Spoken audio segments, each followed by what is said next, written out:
¿Lo vas a reinscribir?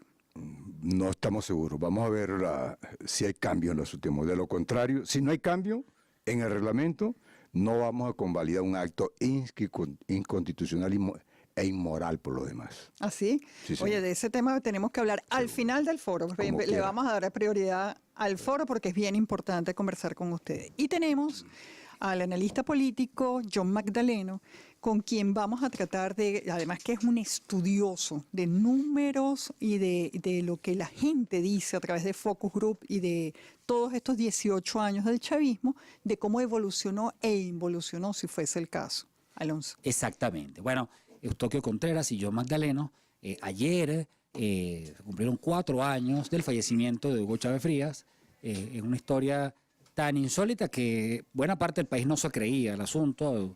Muchos sectores de oposición estuvieron un buen rato cavilando en torno a si eso era verdad o no. Después hubo una discusión en torno a la fecha. Un extravío general. Lo cierto es que el asunto produjo muchísima confusión, ¿no? Y bueno, sobre el chavismo y sobre Hugo Chávez, pues siempre podemos tender ahí un barrido de lo bueno y lo malo, ¿no? Yo podría, en este caso, vamos a comenzar con Eustoquio Contreras. Yo preguntarte, tu balance personal, ¿no? En este momento el país está parado en una crisis bien grave, ¿no? A veces los dirigentes chavistas del pasado eran implacables con los gobiernos del Pacto de Punto Fijo, que tampoco es que eran dictaduras, ¿no? Eran unos gobiernos ahí donde se podía vivir. Entonces, seguramente son cosas que tú pensarás y discutirás con tus compañeros. Tu visión de lo más breve que se pueda para ir alternando. Eustoquio, bienvenido. Gracias. De Chávez tú puedes constatar su estilo, su gestión, su pensamiento escrito, hablado, pero el ciclo de vida que le tocó no da para evaluar la obra porque quedó inconclusa. Se podrá estar de acuerdo con el estilo de Chávez, con lo que hizo, pero no se podrá decir cuál fue la obra, sino los actos conocidos hasta el momento en que pudo conducir el país. Yo creo que Chávez llega al poder más como producto del agotamiento del modelo que sustituyó, que por una masa que abrazó una propuesta del país, porque el país conoció a Chávez era vengando,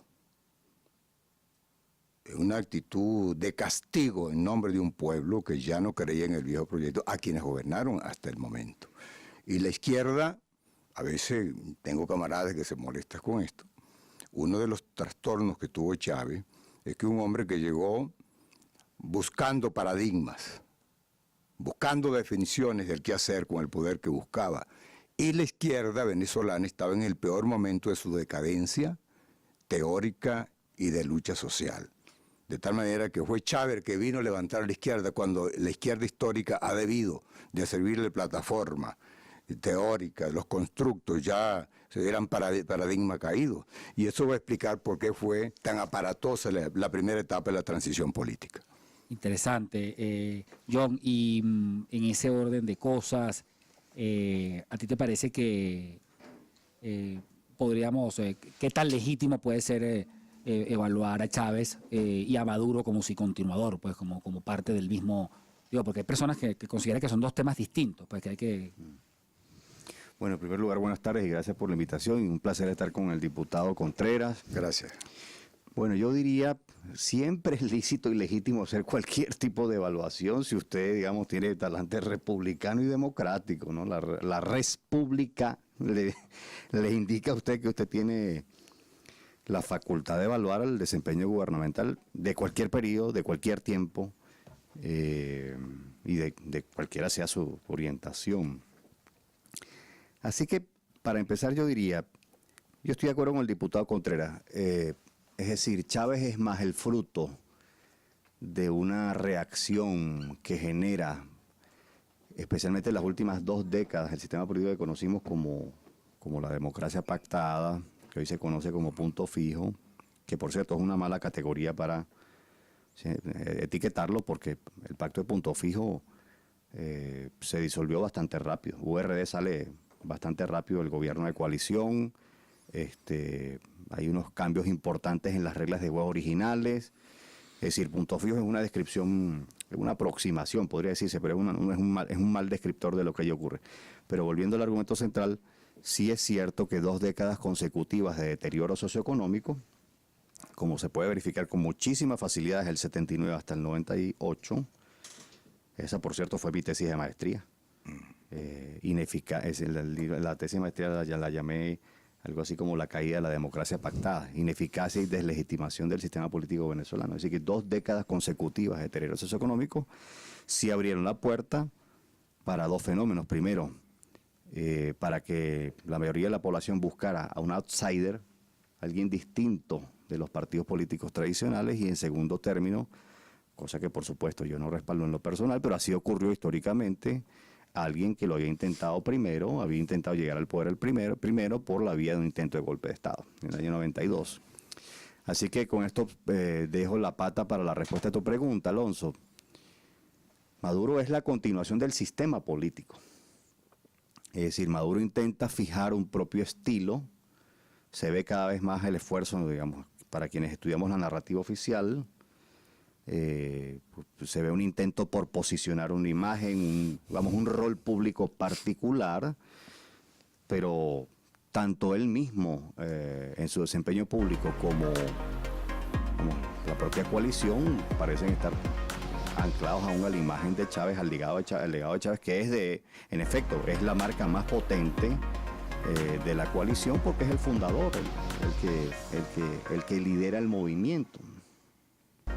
¿Usted cree que de verdad no hay el suficiente tiempo, como dice el diputado Contreras, para que se pueda afirmar cuál es el legado del expresidente Chávez? Muy respetuosamente yo creo que sí. Yo creo que 2 décadas es un tiempo, o casi 2 décadas, creo que es un tiempo suficientemente razonable. En 2 décadas se engendró precisamente el cambio político que se experimenta a partir del 99. Así que 2 décadas o cerca de 2 décadas pueden ser un periodo significativo para evaluar la obra de un proyecto, ¿sí? ¿Está inconclusa o no? De hecho, decir que está inconclusa ya es una evaluación latente. Así que casi 2 décadas equivalían antes a 4 periodos gubernamentales, hay que recordarlo, ¿no? Así es. Y 4 periodos gubernamentales deben ser suficientes, especialmente en manos de un proyecto político o de una coalición, deben ser suficientes como para sentirse obligados a reportar a la sociedad qué es lo que se ha hecho con ese tiempo. Afirmaba el dirigente Guillermo García Ponce, dirigente del oficialismo: el culto a la personalidad contradice el principio de la dirección colectiva, hace depender la suerte del partido y de la revolución de un dirigente, rebaja la actividad creadora del conjunto del partido. Esto se refería obviamente al expresidente Chávez. ¿Usted qué opina de esta aseveración, diputado Eustoquio Contreras? La comparto totalmente, pero es necesario en una etapa, en circunstancias como la que se dieron en Venezuela, siendo coherente con lo que dije anteriormente, que Chávez llegó con un liderazgo carismático que asumió una gran masa y no tenía una estructura de dirección política ni grandes definiciones teóricas hacia dónde llevó el país. Necesitaba que ese liderazgo permaneciera durante un tiempo.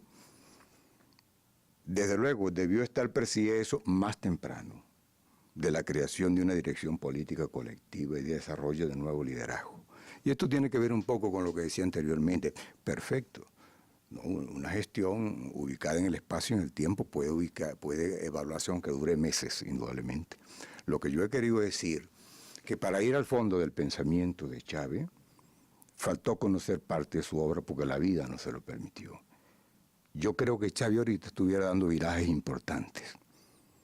Él siempre reivindicó mucho ante sus seguidores por aquello del carácter pacífico y democrático del proyecto, que implicaba una gradualidad en los cambios que escapaban de la noción conceptual clásico de la revolución. Para muchos de nosotros esto no es una revolución, sino un proceso de cambios revolucionarios que es distinto. Chávez decía en consecuencia, luego de esta afirmación, que este proceso tenía mucho de ensayo, porque eran búsquedas. El carácter pacífico y democrático no tenía para una revolución puntos de referencia en la geopolítica inmediata. Y era un hombre que tenía capacidad para dar virajes importantes. Sobre todo él estudió mucho las consecuencias para la región, las consecuencias ideológicas de estos proyectos de cambio que estaban surgiendo a raíz del viraje que dio Cuba de encuentro con los Estados Unidos. Eustoquio, ¿a ti no te parece, te pregunto, y si este es un tema que importa en el chavismo como movimiento social, que Chávez se descuidó demasiado, o sea, que el Estado chavista, más decir, el Estado bolivariano, el gobierno bolivariano, descuidó demasiado, que es una cosa grave, el tema del AMPA, o sea, la dejó crecer, le quitó la mirada para ocuparse de los temas políticos, el tema del antiimperialismo, o sea, no le puso el foco y de pronto parece que el AMPA tomó un aliento que está planteándole una amenaza al Estado venezolano y el gobierno sigue, bueno, ahora de pronto es que los ves como, pero eso como tema estratégico. Mira, algo puede ser polémico esto que voy a decir. Con Chávez ya había muchas contradicciones internas. Se supone que un proceso que tiene un origen, una diversidad de apoyantes, una diversidad de pensamientos, debió acumular muchas inquietudes y contradicciones que no fueron desarrolladas en el tiempo. Con la muerte de Chávez afloraron esas viejas contradicciones y surgieron otras, hasta el punto que yo creo que hoy existe una confrontación que ya la veremos exteriorizarse entre el reformismo y el chavismo de izquierda, indudablemente. El radical. No, el chavismo de izquierda. Alguien podría decir, hay un chavismo que no es de izquierda, pareciera ser imposible de construir, pero desde el punto de vista publicitario, comunicacional, es mejor decirlo así. Porque lo que sí no puede haber, en mi apreciación, es una izquierda chavista, porque es como pensar que hay fuera del chavismo hay una izquierda. En todo caso, es tema de debate. Lo que sí yo quiero significar hoy, que ha habido un retroceso. El paternalismo de Estado, el clientelismo, la corrupción, la desatención al pueblo, el fortalecimiento de los órganos del poder constituido en desmedro de las organizaciones populares con las que se quería expresar el soberano por atender al principio de la democracia participativa y protagónica, son aspectos de un reformismo extraordinario que incluso, ¿me entiendes?, involuciona frente a lo que Chávez dejó. Incluso en el campo internacional también Chávez fue muy coherente con su manera de ser, atacó duramente a los presidentes de los Estados Unidos. Yo no estoy viendo que ahora esto sea así y tenemos alguna preocupación. No se ha nombrado ni siquiera Trump. John Magdaleno, que es un analista, un estudioso de lo que la gente piensa, de lo que la gente dice, de lo que la gente siente. Ahí, eso en los estudios, lo que acaba de decir el diputado Eustoquio Contreras, se percibe. La gente ha percibido esa dualidad de los dos Chávez, quizás el que arrancó y el Chávez que entregó el poder. Sí, cómo no. Chávez era, hay que decirlo, un líder muy popular en su momento. Salvo la crisis que experimenta entre diciembre de 2001 y 2004, estoy pensando en principios de 2004, por lo menos 6 meses antes del referéndum revocatorio, salvo ese periodo en donde Chávez experimenta una crisis de imagen significativa, una caída severa de su nivel de aprobación de gestión, de su popularidad entendida como nivel de agrado, salvo ese periodo, Chávez fue un presidente muy popular. Digamos, comparado vis a vis con los presidentes, esto también puede resultar polémico, hablando de polémico, pero así está en la data de los estudios de opinión pública, incluso desde los primeros estudios académicos que se hicieron en Venezuela en el año 73. Chávez quizás sea el presidente más popular que haya tenido el país, ¿no? Después de Carlos Andrés. Más que Pérez. Después de Pérez. En algunas escalas más que Pérez. Claro, ejemplo, y no las es escalas de data análisis más que Pérez. No es, pregunto acá, porque indudablemente que Chávez ha sido muy, muy popular, pero también Chávez, es decir, no es porque también hizo un uso como más prolongado de los medios y el poder. Bueno, o sea, desde luego. Pérez se retira, pues. Bueno, desde luego, Ajá. desde luego. Primero, porque hay un boom petrolero que se produce entre 2003 y 2012, que lleva el precio del petróleo a niveles inéditos. Hay que recordar que en 2012 el precio promedio anual de exportación del crudo venezolano fue $103 el barril. Eso nunca había ocurrido en el país. Segundo, fue un líder que, junto con el movimiento que fundó y la coalición que estructuró, logró una intervención bastante agresiva, en mi opinión, del circuito de formación de la opinión pública. Es decir, cómo se formaba la opinión pública en Venezuela no tiene nada que ver con la forma como se forma la opinión pública hoy. Se formaba los domingos en Aló Presidente. O sea, uno agarraba la ola de la semana noticiosa con lo que Chávez decía. La Y lo que agenda los partidos- política la marcaba. Claro, y lo que los partidos declaraban los lunes ya eso era suficiente como para el resto de la semana. Entonces, ese es el segundo factor.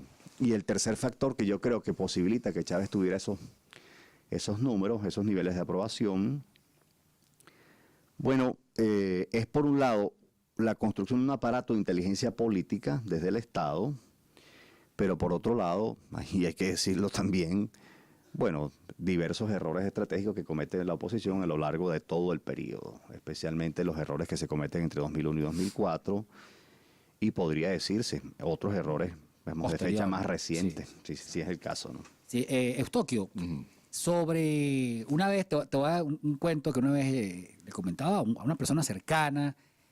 Una vez Chávez estaba en Managua y entonces venía echando un cuento, pues decía que él venía con Ortega manejando y que en el carro le dice: Daniel, ¿cuáles son las lecciones, las enseñanzas de la revolución sandinista que puede compartir? O sea, que lo que no debemos hacer, pues nosotros. Y él le dijo: no maltrates de más al sector privado.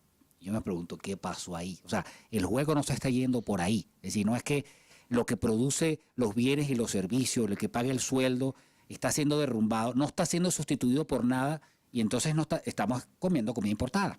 O sea, no puede haber un socialismo que tuviera una relación un poquito más armónica, menos dogmática con el sector privado y la economía de mercado. Vamos a dar la pregunta al aire, como hacía Marcel Granier en Primer Plano, y volvemos con Eustoquio Contreras. Seguro. Y con John Magdaleno. Él va a responder esta pregunta: si no se les fue la mano con el sector privado. Ya venimos. Ajá.